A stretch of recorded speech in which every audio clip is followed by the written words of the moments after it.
Thank you very much. I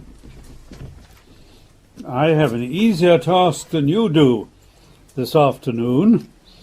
I have merely to keep talking. You have to keep awake. Not so easy after an excellent lunch. However, David will be setting an example because you're going to all see him. And let me know if he drops off to sleep. I fake it quite well. So then, not ethnic but global. Orthodoxy in the Western world.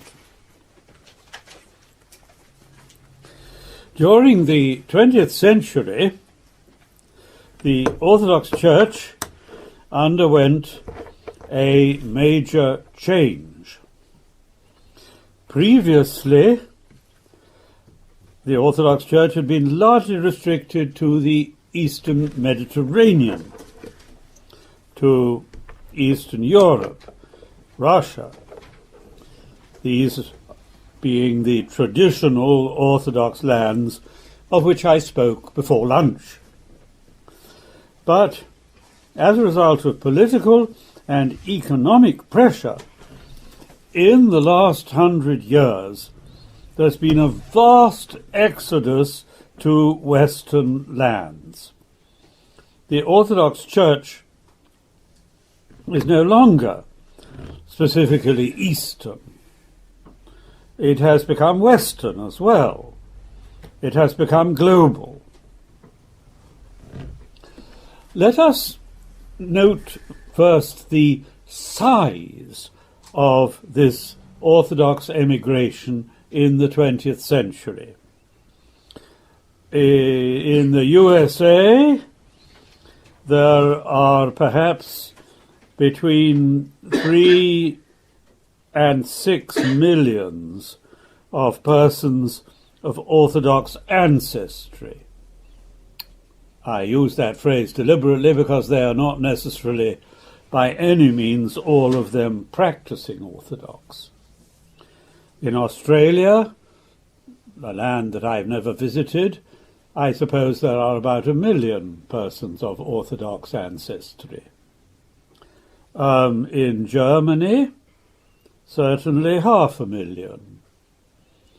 Here in the UK, we have no exact statistics, but I suppose, again, about 500,000 persons coming from Orthodox families. When we think of the greatly diminished size of the 4 ancient patriarchates of Constantinople, Alexandria, Antioch, and Jerusalem, we realize that they are greatly outnumbered by this Orthodox emigration. And having noted the size of this emigration, let us note also the permanence of the Orthodox presence in the West. We are clearly going to continue to be a global church. We are going to continue to be Western as well as Eastern during the 21st century. Often we use the phrase diaspora of the Orthodox Church. That's a phrase that was particularly developed with reference to the Jewish people and their periods of exile. But in the Jewish case, they were temporary exiles. They hoped to return home. That is no longer then an appropriate term, diaspora, for the Orthodox in the West, because most of the Orthodox in the West have no intention of going back to the homelands of Orthodoxy. Many of them have been born here in the West, and most of them would see themselves, in the full sense, not as temporary exiles, but as citizens of the Western lands in which they dwell. And they don't expect to go anywhere else. So I try, on the whole, to avoid the word diaspora. Of course, there are many Orthodox in the West who do think in terms just of a temporary presence and do not see themselves as rooted. But an increasing number do feel rooted. Yes, there are some who still see Orthodoxy as essentially the faith of the mother countries. I think of the no doubt mythical story of, let us call him Father Aristotle of the Greek cathedral in London. And one day, a nice fine day as today with sunshine, he was seen walking through the streets with his umbrella up. And people said to him, "Why have you got your umbrella up? It's not raining." "Ah," he said, "it may not be raining here, but it's raining in Athens."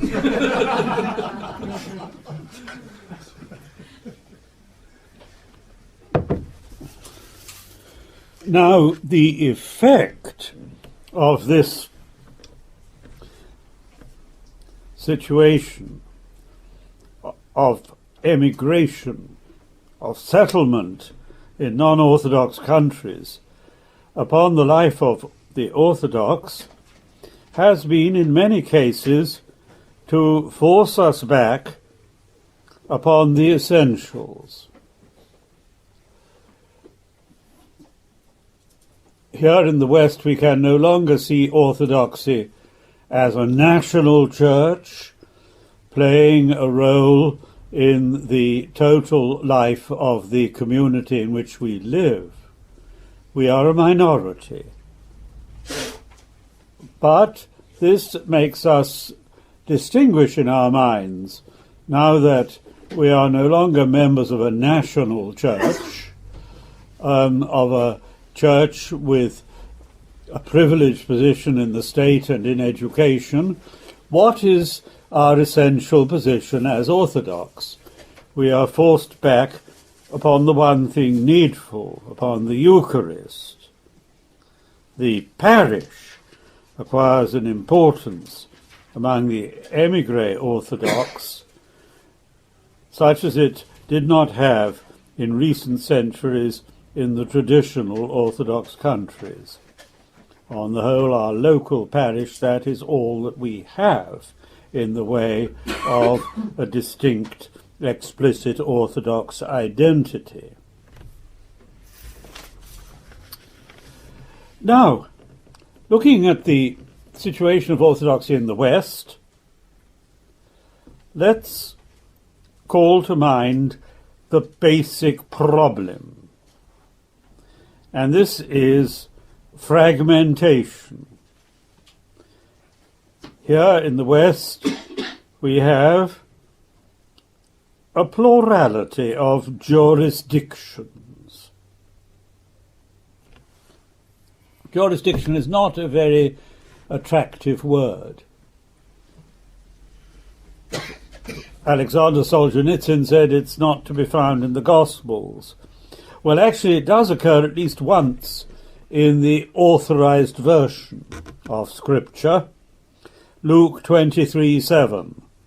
As soon as Pilate heard that Jesus belonged to Herod's jurisdiction, he sent him to Herod. So that's the context in which the word jurisdiction is used in Scripture. Yes, what we have is a plurality, a multiplicity of bishops in the same place. And yet, the First Ecumenical Council of Nicaea, in its 8th canon, specifically says there should not be more than one bishop in each city. Well, how many bishops have we got, Orthodox bishops, in the city of London, or for that matter, still worse, in the city of New York? So then, our difficulty is that we belong to coexisting on the same territory a series of different ecclesial families, which often have very little to do with one another. And the result is the Catholicity of the Church is obscured. After all, in the Creed, we say, I believe in one Holy Catholic and Apostolic Church. We do not say, I believe in many ethnic churches. And this fragmentation means that the internal life of the Orthodox Church is greatly weakened. There's too much duplication of effort, too much, and here I use the unpleasant word, jurisdictional rivalry. For example, there's very little cooperation over the planting of new parishes. A particular Orthodox group will move in where there already is an Orthodox parish, and in this way they will undermine the life of that parish and split the congregation. So that's just one example of the way we don't cooperate with one another, and this harms our pastoral work. And of course the external witness of the Orthodox Church is greatly weakened, because we do not speak with one voice. I recall back in the 1960s, when I was working in the Greek Archdiocese in London, I approached the BBC.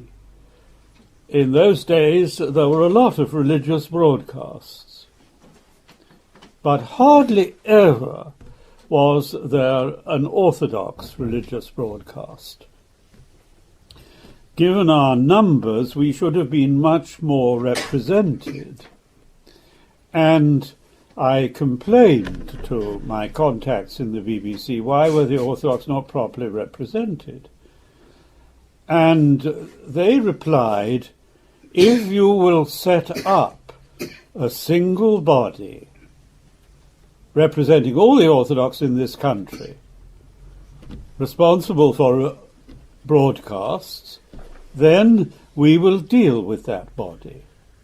But we can't deal separately with Greeks, Russians, Romanians, and so on. So our failure to speak with one voice, our absence of single organisation in Britain, meant then, and it still means today, that we don't get our fair share of religious broadcasting.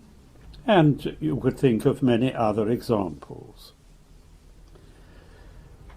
How are we to overcome this fragmentation so as to make manifest, not merely in theory but in practice, the unity of Orthodoxy?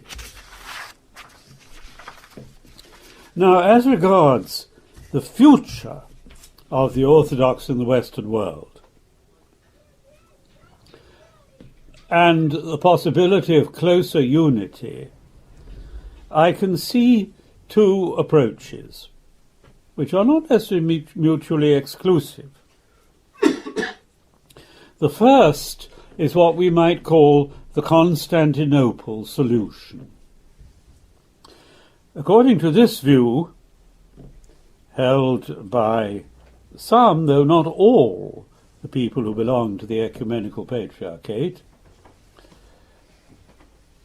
all Orthodox in the West ought to be under the ecumenical patriarchate. From time to time, Constantinople puts out statements which refers to the Western world as their canonical territory. And they appeal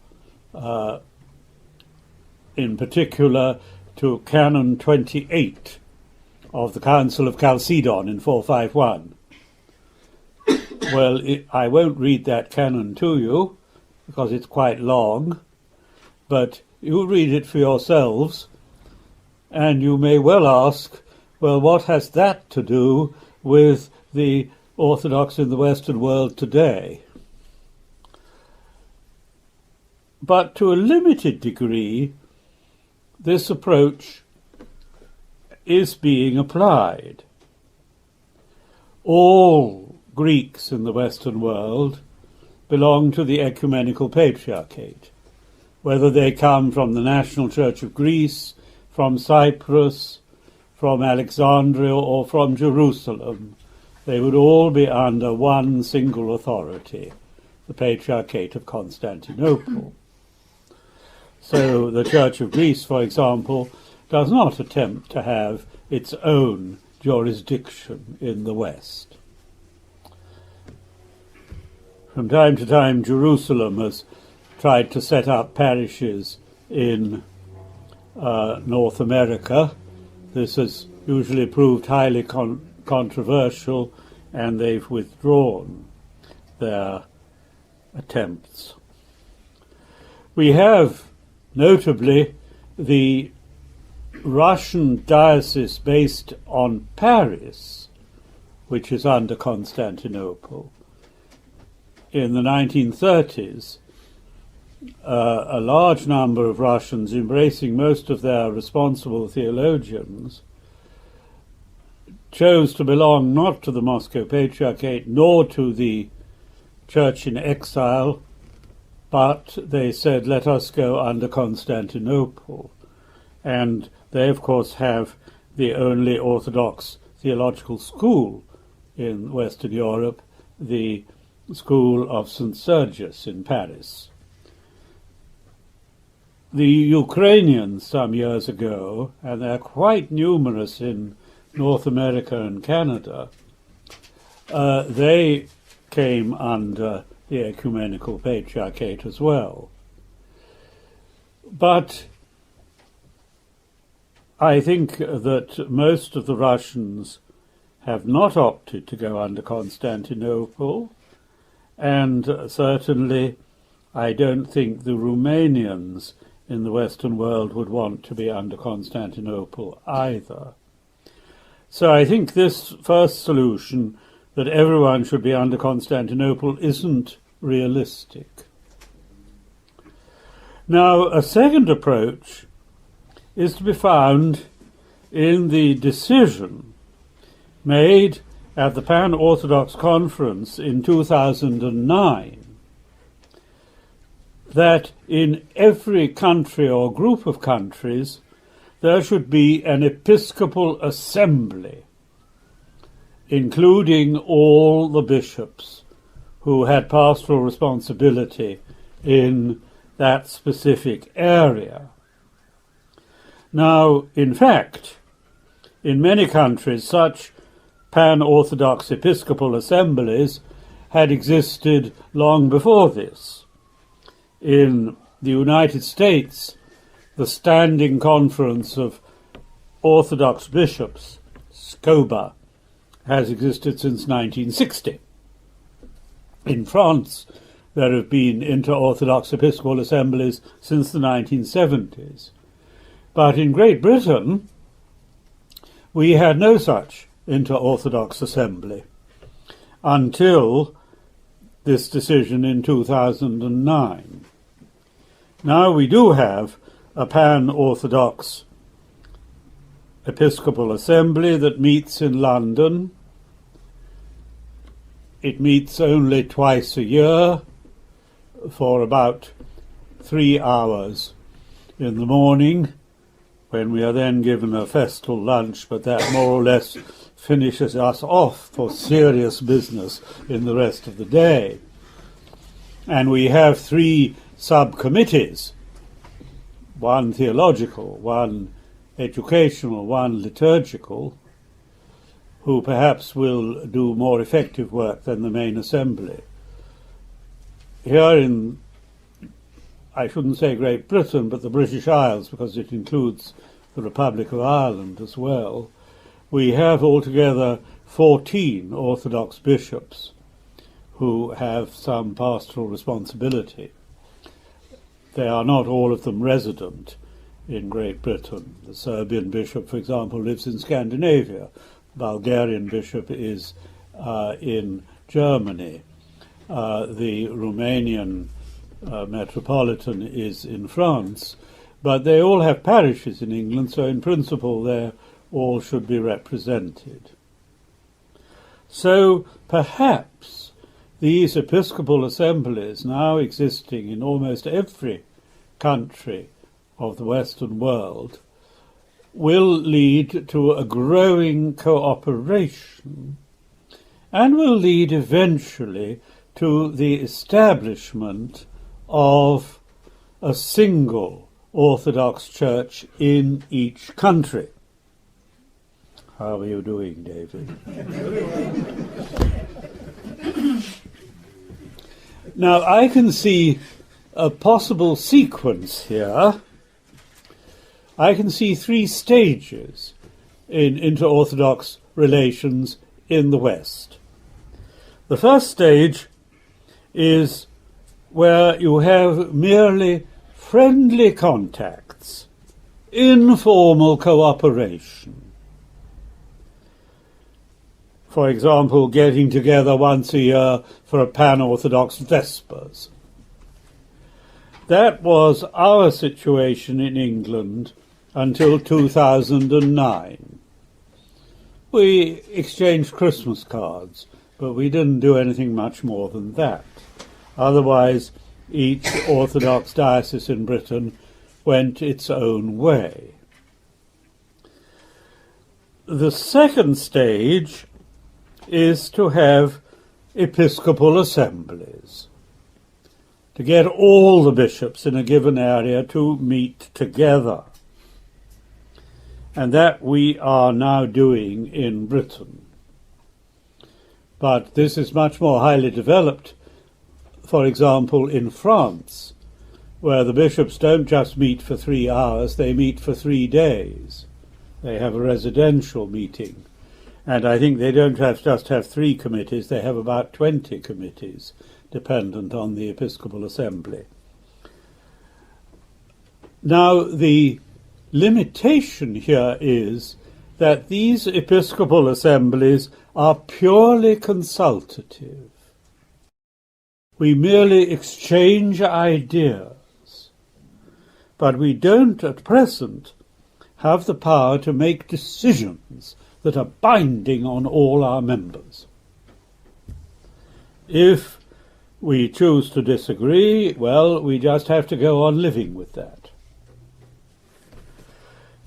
So, beyond this second stage, I can see a third stage, where instead of just having an episcopal assembly, we would have a true local synod. A group, that is to say, that would no longer be purely consultative. A group that would have a definite canonical status. A body that could be decision-making in an authoritative way. Now, I can see here 2 possible stages. First, even with a local synod, we might continue to have the coexistence of overlapping national dioceses. All the bishops would sit on the same local synod, but you would still have a Greek diocese, a Russian diocese, a Serbian or Romanian or Bulgarian diocese, parallel and side by side. But all the bishops would together sit on a synod and would together make decisions that would be binding on their different dioceses. So you would have an intermediate situation where the parishes and the bishops would have a loyalty to the local synod, but they would still continue their links with the mother church. But beyond that, there is a further stage whereby there would be full integration. We would have one autocephalous or autonomous Orthodox Church in Britain, and individual parishes could continue to possess a specific ethnic character. But in each area there would just be one bishop with a territorial diocese, no longer overlapping. Well, we in Britain are still a long way from that, but this, I think, is our final aim. If you look at Orthodoxy through history, the pattern has always been all the Christians in a given area are under one bishop, whatever their nationality. In Constantinople, in the 5th century, there were a great many Goths, and the Goths had their own language and their own tribal customs. And so they were given a special bishop to look after them, who spoke their language and understood their ways. But this bishop was merely an assistant bishop under the Archbishop of Constantinople. So the Goths were given particular pastoral care because of their special needs, but there was only the one diocese in Constantinople. And this, I think, brings us to the very essence of the Church. The Church is Eucharistic. The fundamental activity for the Church is the celebration of the divine liturgy. This is the one thing that the Church does and that nothing and nobody else can do. And the celebration of the Eucharist, on the Christian understanding, from the beginning, always you would gather everyone in each place for a single celebration. So because the Church is Eucharistic, we are organized on an inclusive basis, not on an ethnic basis. There isn't one Eucharist for Serbs and another Eucharist for Bulgarians. There's just the one Orthodox liturgy. Now, up until 2009, the ecumenical patriarchate definitely favoured the first approach, saying the emigration can be united if everybody comes under the canonical jurisdiction of the ecumenical patriarchate. But I think since 2009, the patriarch has shifted, and he now supports the creation of local episcopal assemblies in each place, and sees that as the way forward, not asserting exclusive claims for Constantinople, but saying the real solution is for us all to grow together. I see the crucial stage in the evolution towards a single Orthodox Church as between the second and third stage. We're at the second stage in Britain with an episcopal assembly, but we need to convert this into a real local council. That would be the decisive step forward. But there is a difference of approach in the Orthodox Church today. The Russian Church, by and large, is in favour of the creation of single local Orthodox churches in each place. And I think the Patriarchate of Antioch is probably in favour of this approach. But the Patriarchate of Constantinople is somewhat reserved about losing its jurisdiction. There are very few Christians left in Constantinople itself. The island of Crete, the Dodecanese, that continues under Constantinople, but otherwise, if Constantinople were to lose its diaspora, to use that word, then it would lose almost all its faithful. So there's much more reserve in Constantinople than there is in Russia towards this move towards single local churches. I wrote an article along the lines of what I'm saying to you this afternoon some years ago, saying that we must all try to create a single local Orthodox church in each country. And a leading hierarch of the ecumenical throne wrote a riposte to that, saying that I manifested elementary ignorance of Orthodox canon law and theology. So I continue to display elementary ignorance for your benefit. But personally, I'm in favour of the second approach of growing together gradually through local consultation. But the Romanian church is quite reserved about that. Not long ago, to my great disappointment, the present Patriarch of Romania, Daniel, whom I know personally and admire, he put out an encyclical saying Romanians shouldn't go to other Orthodox churches here in the West, they should go to Romanian churches. So he was not in favour of a growing together of all the Orthodox. Now, I recognise the precious value of national identity. It matters very much to Orthodox Christians, and it should matter. Here I would quote the words of Alexander Solzhenitsyn, his Nobel Prize speech in 1970. But his words are still applicable today. In recent times, he says, it has been fashionable to talk of the levelling out of nations, of the disappearance of different races in the melting pot of contemporary civilization.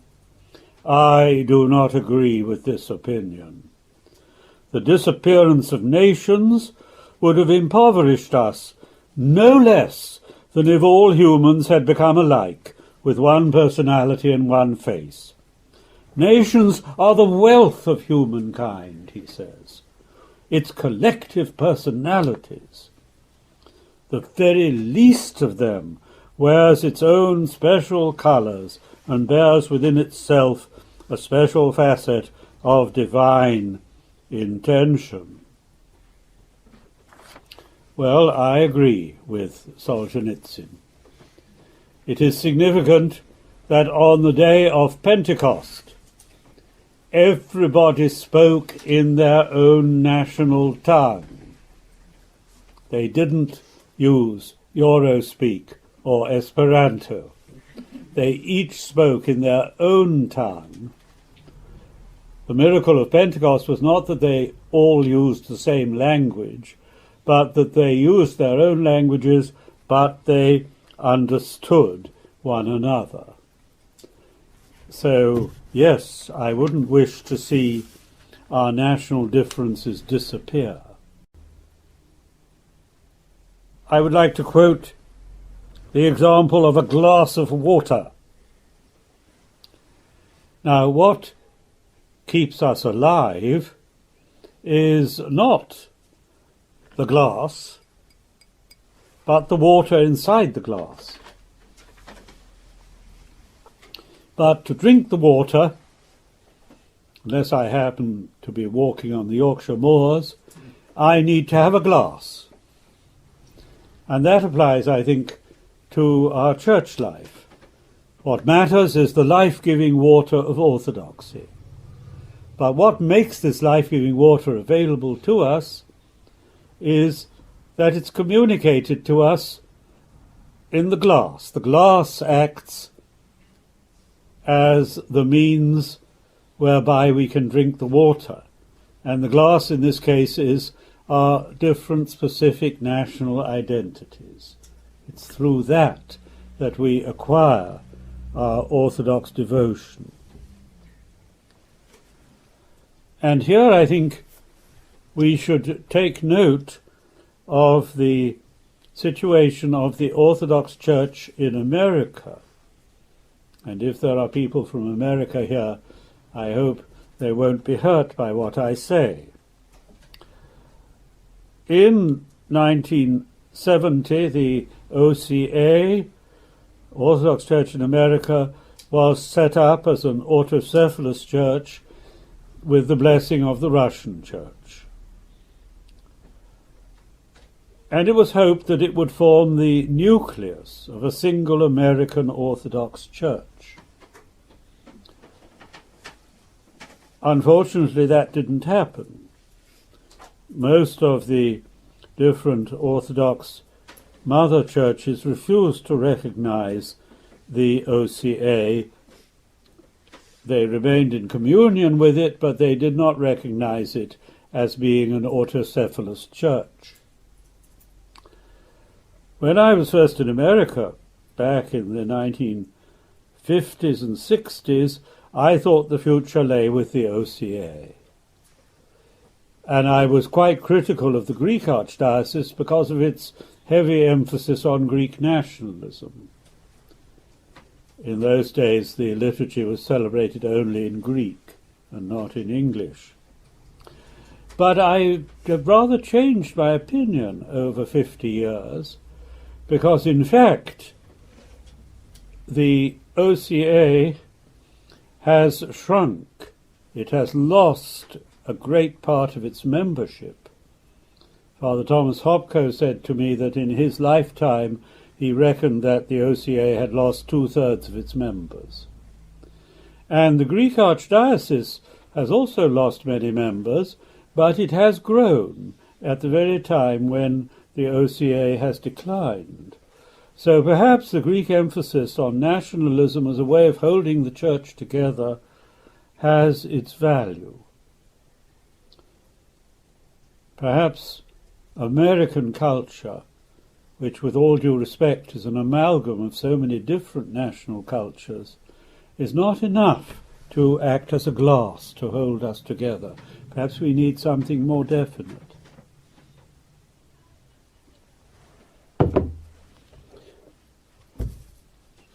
I don't think we can have a British or American Orthodox Church in quite the same sense as we have had in the past, and even today, the Greek, Russian or Serbian Orthodox Church. If you want further reflections on orthodoxy and ethnic identity, let me recommend a recent issue of St. Vladimir's Theological Quarterly, a double issue, a stout volume of some 250 pages, and it is devoted to ecclesiology and nationalism. And there are a number of very interesting articles there, even one by me, but I don't necessarily recommend that. So there is, I think, the challenge to us in the Orthodox situation of the West. How are we going to grow to a greater visible unity? We share one faith, we are in communion with one another, but we do not manifest ourselves in practice as a single church. How can we grow to greater and closer unity? Now, let me offer a little example from the Orthodox Church in the West, a case history, the Orthodox in Great Britain. And let me start with a passage from the Classical Journal for 1827, nearly 200 years ago. Here, one of the contributors says, "We were once led by a natural curiosity to attend divine service at the Russian chapel in London." That would be the Embassy Chapel, the Russian Embassy Chapel, which was the only place of Orthodox worship, I think, in 1827 in London. It was a small and ordinarily furnished room in an obscure part of the town, and the congregation consisted of some 10 or 12 persons, an undistinguishable drop in the ocean of metropolitan population. But the chanting, the ceremonies, and the pictured vestments of the priests all spoke of antiquity, and the humble place of worship and the diminutive assembly assumed an importance and a dignity in our eyes when considered as the representatives of so many ages and nations. So that was the situation of Orthodoxy in Britain in 1827. One chapel in London, the Sunday service attended by 10 to 12 people. And what is the situation today? I was looking last night at the directory put out by the Orthodox Fellowship of St. John the Baptist each year for the British Isles. They say the British Isles and Ireland, that's rather redundant. Great Britain and Ireland, they should say, because the British Isles includes Ireland, though the Irish might not think so. Yes, I noted in the bookstore, excellent bookstore next door, and I bought a number of books. They have the 2013 edition, but there is now a later edition, 2014. So if you've bought the 2013 edition, you get your money back. Now, what is the situation today? In London, we have 40 Orthodox places of worship. 40. In the rest of the British Isles, including the Republic of Ireland, there are 253 places of worship. The liturgy is not celebrated in all of them each Sunday. Many of them are just Eucharistic centres with occasional liturgies. But that shows the Orthodox presence is quite considerable in Britain today. And yet how large is our influence on the national life? The roots of the Orthodox presence in Britain go back at least to the 17th century. There was a certain gentleman called Christopher Angel, who was a Greek seaman, and he was shipwrecked, I think, on the coast of Norfolk. And he came first to Cambridge, and then, being a wise man, he moved on to Oxford. And he is the author of the first little book about the Orthodox Church written in the English language. But another Orthodox Greek who was in Oxford in the 17th century, I recall particularly, was a certain Nathaniel Canopius. And he was a fellow of St. John's College. And he is reputed to have been the first person to introduce coffee drinking into Britain. People were fascinated by this strange black brew that he produced. Never before and never since has the Orthodox Church had such a direct effect on the English way of life. Now, 40 places of worship in London, and in many of those churches there are 3 or 4 priests, large congregations, 253 places of worship in the rest of the British Isles. most of all of this is very recent.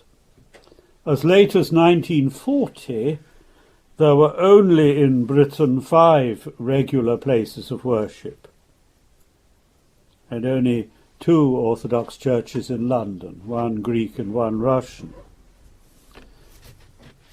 And in the whole of Britain, there were less than 10 Orthodox priests in 1940.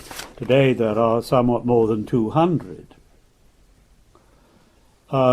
It would be interesting to ask, on a given Sunday, not a great feast, how many Orthodox are actually in church in the British Isles.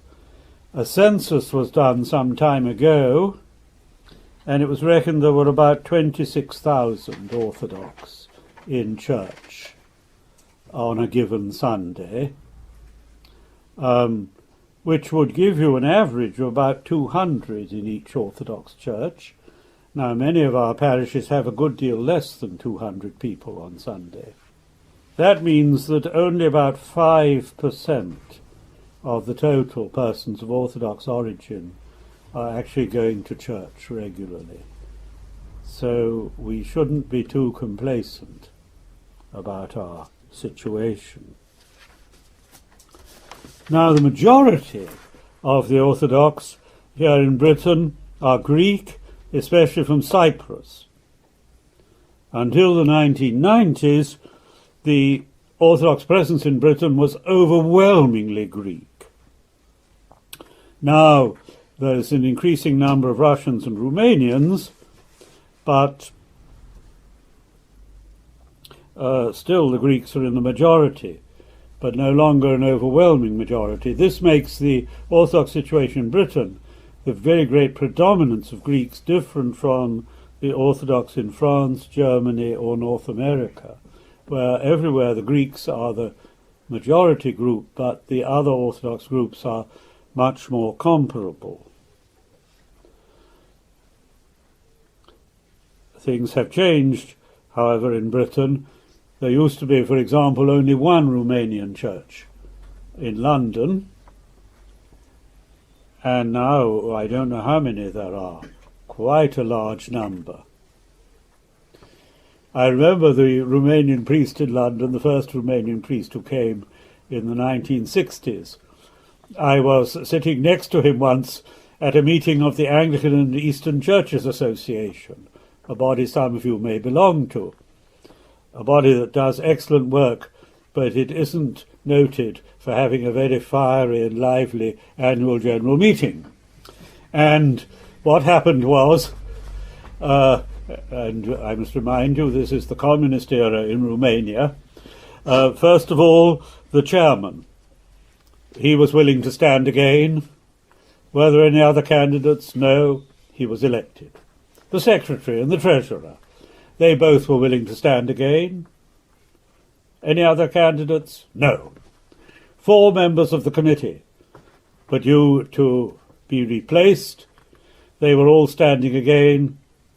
There were no other candidates. And at this point, Father Popescu turned to me and said, "And in Romania, we have many meetings just like this."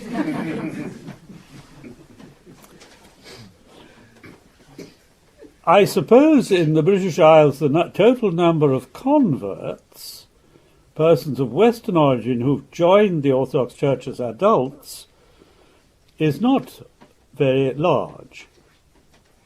Certainly a few hundreds. I don't know, perhaps even a few thousands. But the great majority of Orthodox are cradle Orthodox. But interestingly, in the British Isles, 35 to 40% of the clergy are Orthodox converts. So the number of Orthodox clergy who are converts is out of all proportion. But mostly the Orthodox parishes with convert congregations are quite small, whereas the large parishes in London with 500 or more people every Sunday, they are the native parishes, the Greek Cypriot parishes. But a lot of British people have become Orthodox clergy. And that's quite a new thing. When I was ordained in Britain, in all the different Orthodox dioceses, there was only one other Englishman who was an Orthodox priest. So I felt myself to be something of an endangered species. I no longer feel that way now. Now we might note quickly some of the strong and weak points of British Orthodoxy. We have, glory be to God, a flourishing monastery at Tolleson Knights, which is pan-Orthodox, inter-Orthodox, and it's a blessing for the whole of the Orthodox Church here. But we have no seminary, no theological school for training clergy. And still in the Greek Archdiocese, and I think this might apply to other groups as well, most of the clergy are imported from the mother countries. And surely we ought to be able to supply our own clergy. I'm afraid that of the Greeks born and brought up in England, the younger generation, very few come forward to the priesthood. And yes, I feel there is a need, at any rate in the Greek Archdiocese, I won't speak for others, for greater English. If you go to the Greek Cathedral in London, you will not hear one word of English. Not for the scripture readings, not for the sermon, not even for the notices at the end. Surely that's a situation that ought to change. Will our present expansion continue? We don't know, but don't be too sure. We are losing a very great number of our young people. There's no doubt about that. Well, that's happening to all Christian groups in Britain. But we have no reason to feel complacent and to think that we are just going to grow larger and larger. Maybe in the next generation the Orthodox Church in this country will contract. When I again can only speak for the Greek Archdiocese, I don't know the other dioceses well enough, but when I go round to some of the Greek parishes in London, I see the same people there as I saw 20 years ago. The only difference is they're 20 years older. And are they being replaced by a new generation?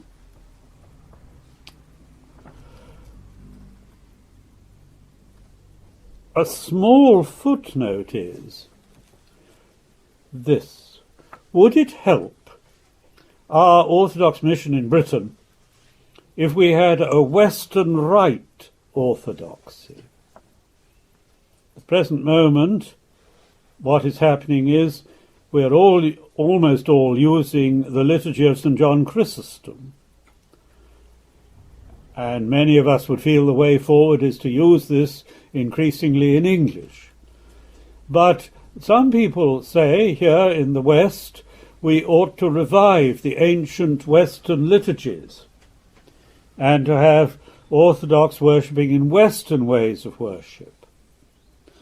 In France, since the 1930s, there's been quite an active group known as the Église Catholique Orthodoxe de France, ECOF for short.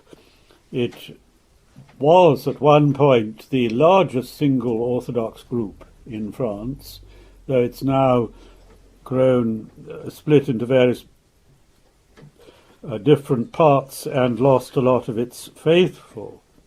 Should we have the same thing in England? Is that the way forward? Well, we do have a very small Western Rite here under the blessing of ROCO, the Russian Orthodox Church outside Russia, of the Synod in America. I was looking at my directory, and I see there are Western Rite parishes, or at any rate groups, with services in Nottingham and in Poole, and also in Oxford, but they've made no effort to make any contact with the other Orthodox in Oxford. Well, I myself think that we've got enough divisions in Orthodoxy in Britain already. Let's have another one. Let's all join together with the liturgies in John Chrysostom in English, or mainly in English. It's time for me to end. In conclusion, looking at the future, should we be optimists or pessimists? Is the glass half full, as the optimists would say, or half empty, as the pessimists would say? Well, perhaps, but the difference between the two viewpoints is not so very great. Some years ago, when I was still at school, our debating society had as a subject that this house would be willing to taste anything once. And the sort of silly subject you have in debating societies. And I was put down to defend this viewpoint. Not knowing what to say, I turned, as we all do when baffled, to the Oxford Dictionary of Quotations. And I couldn't find anybody who had said, I would eat anything once. But I did find a gentleman not previously known to me, called James Branch Cabell, who had said, I am willing to taste any drink once. But I noted that the other thing he said, quoted in the dictionary, was, the optimist proclaims that we live in the best of all possible worlds, and the pessimist fears that this is true. Which suggests the experience of drinking anything once didn't give him a particularly cheerful outlook on life. But perhaps the difference between optimists and pessimists is not so great.